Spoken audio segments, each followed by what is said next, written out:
یزید ابن معاویہ کی موت کیسے ہوئی تھی؟ کربلا کے واقعے کے بعد یزید ابن معاویہ کا انجام کیا ہوا تھا؟ آج کا ہر انسان جس نے بھی کربلا کا واقعہ سنا ہے کہ حضرت امام حسین علیہ السلام کو قتل کرنے والا یزید ابن معاویہ ہی تھا، جس نے عبید اللہ ابن زیاد کو اسی کام پر مقرر کیا تھا، اور عبید اللہ ابن زیاد نے یزید کے کہنے پر امام حسین علیہ السلام کے قتل کا فرمان جاری کیا تھا۔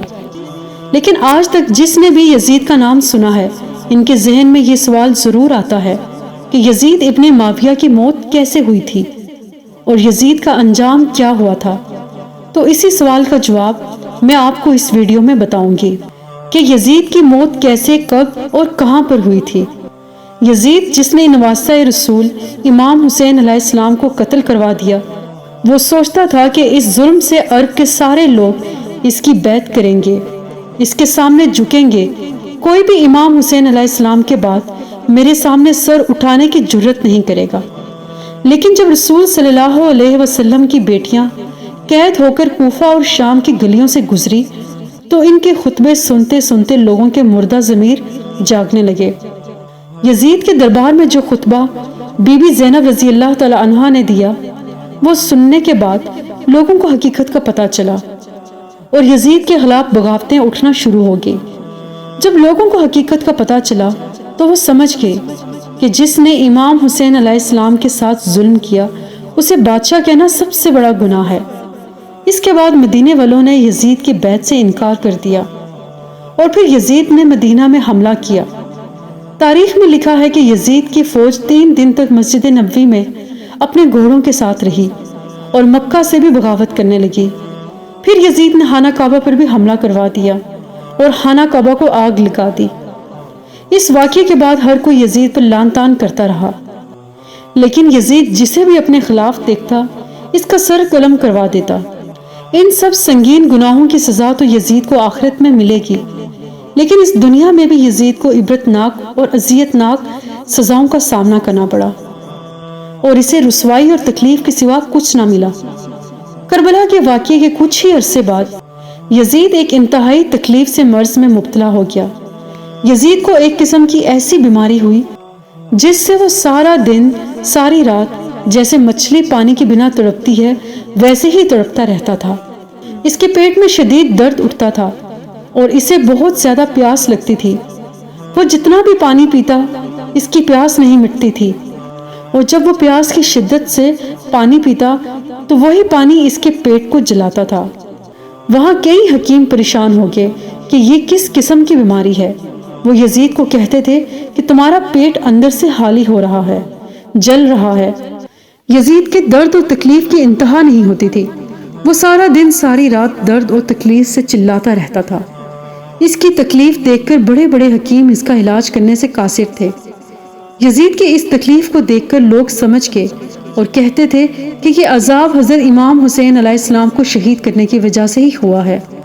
یزید کے درد کو کم کرنے کے لیے حکیم اسے مختلف قسم کی شراب پلاتے تھے تاکہ یہ زیادہ تر نشے میں رہے اور اسے درد و تکلیف محسوس نہ ہو، اور حکیم اسے شکار کرنے کو بھی کہتے تھے تاکہ اس کا زیادہ تر وقت تفریح میں گزرے۔ ایک مرتبہ یزید اپنے ساتھیوں کے ساتھ شکار پر گیا۔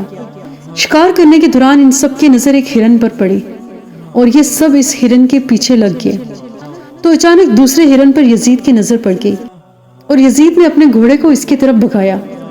ہرن کا پیچھا کرتے کرتے یزید اپنے ساتھیوں سے بچھڑ گیا اور ایک سنسان جگہ پر پہنچ گیا، اور وہ ہرن بھی اچانک غائب ہو گیا۔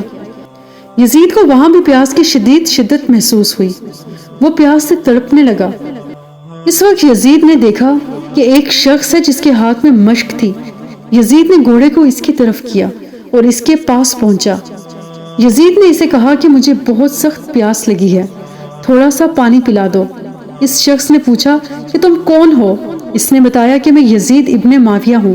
یہ سن کر وہ شخص رونے لگا اور کہا، لعنت ہو تم پر، تم ہی وہ یزید ہو جس نے نواسہ رسول حضرت امام حسین علیہ السلام ابن علی علیہ السلام کو قتل کروایا۔ یہ کہہ کر اس شخص نے ایسی ہولناک چیخ کی جسے سن کر یزید کا گھوڑا خوفزدہ ہو کر وہاں سے بھاگنے لگا۔ یزید کا پاؤں اس گھوڑے کی رکاب میں پھنسا ہوا تھا۔ وہ گھوڑا یزید کو ریگستان میں گھسیٹتا ہوا جنگل تک پہنچا گیا اور وہاں بھی اس ملعون کو گھسیٹتا رہا۔ یزید کی وہیں پر موت ہو گئی اور وہ گھوڑا یزید کی لاش کو زمین سے رگڑتا ہوا پتھروں پر مارتا جا رہا تھا، جس سے یزید کی لاش کے ٹکڑے جگہ جگہ پھیلتے چلے گئے۔ اس کا پاؤں چونکہ گھوڑے کی رکاب میں پھنسا ہوا تھا، وہ اس کے ساتھیوں تک پہنچا دیا گیا اور اسے یزید کے ساتھیوں نے دفنا دیا تھا۔ اس طرح دردناک عذابوں اور بیماریوں کی تکلیفوں سے گزر کے یزید کا یہ عبرتناک انجام ہوا کہ اس کی لاش کسی کو بھی نہ ملی۔ یزید کی موت کے بارے میں بہت سی روایتیں ملتی ہیں، جن میں سے ایک روایت میں نے آپ کو اس ویڈیو میں بتائی ہے۔ اگر یہ یزید کی لاش مل چکی تھی تو وہ آج بھی کسی قبر میں ہوگی جس کا نشان آج بھی موجود ہے، یا شاید اگر یہ روایت صحیح ہے تو اس قبر میں یزید کے جسم کے بجائے صرف یزید کا وہ پاؤں دفن ہے جو کہ اس کے ساتھیوں کو اس گھوڑے کی رکاب سے ملا تھا۔ ویڈیو پسند آئے تو چینل کو لائک، شیئر اور سبسکرائب کر دیں۔ اللہ حافظ۔